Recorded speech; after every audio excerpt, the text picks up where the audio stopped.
இதை இட்லின்னு சொன்னா சட்னி கூட நம்பாது. ஆனா நான் சிபிஐ ஆபீசர் பேசுறேன் அப்படின்னு தொடர்பு கொண்டதும் ஒரு மருத்துவர் அதை அப்படியே நம்பி இருக்கிறார். அதோட விளைவு என்னாச்சுன்னு தெரியுமா? உங்களுக்கும் இதே மாதிரி போன் கால் வரலாம்.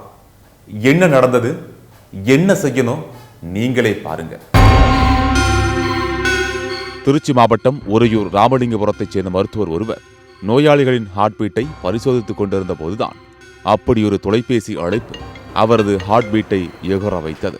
இதன் முனையில் பேசியவர் தான் ஒரு இன்டர்நேஷனல் தனியார் கூரியர் நிறுவனத்தில் பணியாற்றி வருவதாகவும் தடை செய்யப்பட்ட மர்ம பொருள் உங்கள் பெயரில் தைவான் நாட்டிற்கு பார்சலில் அனுப்பி வைக்கப்பட்டுள்ளதாகவும் அதில் உங்களது ஆதார் கார்டு பயன்படுத்தப்பட்டிருப்பதாகவும் இது குறித்து சிபிஐயில் புகார் கொடுத்திருப்பதாகவும் கூறிவிட்டு போன் இணைப்பை துண்டித்துள்ளார். இதனை கேட்டதும் வியர்த்து விறுவிறுத்து போன மருத்துவர் இந்த விஷயத்தை தனது வீட்டில் சொன்னால் பயந்து விடுவார்கள் என்பதால் வெளிக்காட்டிக் கொள்ளாமல் நடுங்கியபடியே இருந்துள்ளார். மறுநாள் மற்றொரு எண்ணிலிருந்து வந்த அழைப்பு மருத்துவரின் இதய துடிப்பை இன்னும் எகர வைத்தது. இதன் முறையில் பேசியவர், நான் சிபிஐ டிசி பேசுகிறேன். உங்கள் பேங்க் அக்கவுண்ட்ல பண மோசடி நடந்திருக்கு.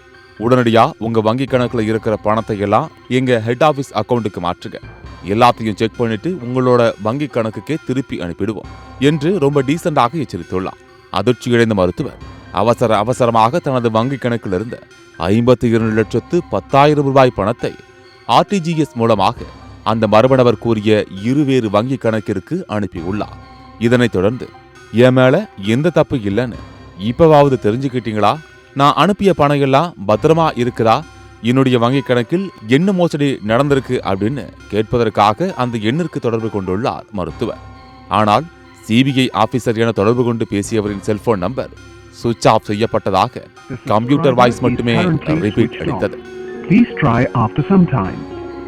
இதனையடுத்து அந்த எண்ணுக்கு பலமுறை செல்போனில் தொடர்பு கொண்டு பேச முயற்சித்த போதும் அந்த கம்ப்யூட்டர் வாய்ஸ் மட்டுமே காதுக்குள் கதகளி ஆடி இருக்கிறது. இதையே இப்போதான் கண்டுபிடிக்கிறீங்களா என்ற ரமணா பட யூகி சேது மீம்ஸ் போல தான் ஏமாற்றப்பட்டதை மிகவும் தாமதமாக உணர்ந்த மருத்துவர் திருச்சி சைபர் கிரைம் போலீசில் ஆன்லைன் வாயிலாக புகார் அளித்துள்ளார்.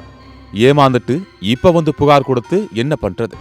ஏற்கனவே இந்த மாதிரி புகார்கள் இருக்கு, எங்க போய் தேடி கண்டுபிடிக்கிறது என்று மண்டை காய்ந்து கொண்டிருக்கிறது சைபர் குற்ற தடுப்பு போலீஸ். உண்மையிலேயே சிபிஐ ஆபீசர்கள் இப்படி தொடர்பு கொண்டு பேசுவார்களா?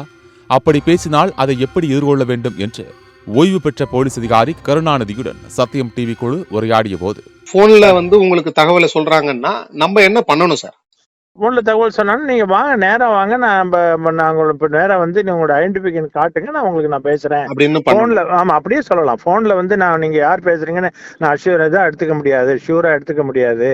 நீங்க நேரா வாங்க, நான் வந்து உங்களோட ஐடென்டி காட்டுங்க, நான் வந்து சம்பந்தமானது நான் எனக்கு தெரிஞ்சதை நான் சொல்றேன் அப்படின்னு சொல்லி இந்த கான்வர்சேஷன் வேண்டாம். இல்லன்னா உங்களுடைய அலுவலகத்துக்கு நான் வரேன், அங்க வந்து விசாரிச்சுக்கலாம், எங்க வரணும்னு சொல்லுங்க, அலுவலகத்துக்கு நான் வர்றேன் அப்படின்னு நம்ம சொல்லலாம். மேலும் சில நேரங்களில் சிபிஐ அனுப்புவது போல மெயில்கள், கடிதங்கள் வந்தால் கூட நம்பாமல் சிபிஐ அலுவலகத்துக்கே சென்று தெரிந்து கொண்டு பேச வேண்டும் அல்லது அருகிலுள்ள காவல் நிலையத்தில் ஆலோசனை பெற்று செயல்பட வேண்டும் என்று கூறுகிறார்கள் சைபர் குற்ற தடுப்பு நிபுணர்கள். ஆன்லைன் மூலம் மருத்துவர் அளித்த புகாரின் பேரில் வழக்கு பதிவு செய்த திருச்சி சைபர் குற்ற தடுப்பு போலீசார் மோசடியில் ஈடுபட்ட மர்ம நபர்களை தேடி வருவதாக கூறுகிறார்கள். IAS, IPS ஆபீசர்களின் முகநூல் கணக்குகளை வைத்து போலி அக்கவுண்டுகளை உருவாக்கி பணம் பறிப்பதாக அவர்களே முகநூலில் புலம்பிக் கொண்டு தான் இருக்கிறார்கள். அப்படி இருக்க இதுபோன்ற சைபர் மோசடிகளில் ஏமாந்து விட்டு குற்றவாளிகளை தேடிக்கொண்டிருப்பதை விட முன்கூட்டியே விழிப்புணர்வாக இருப்பதுதான் தீர்வாக அமையும்.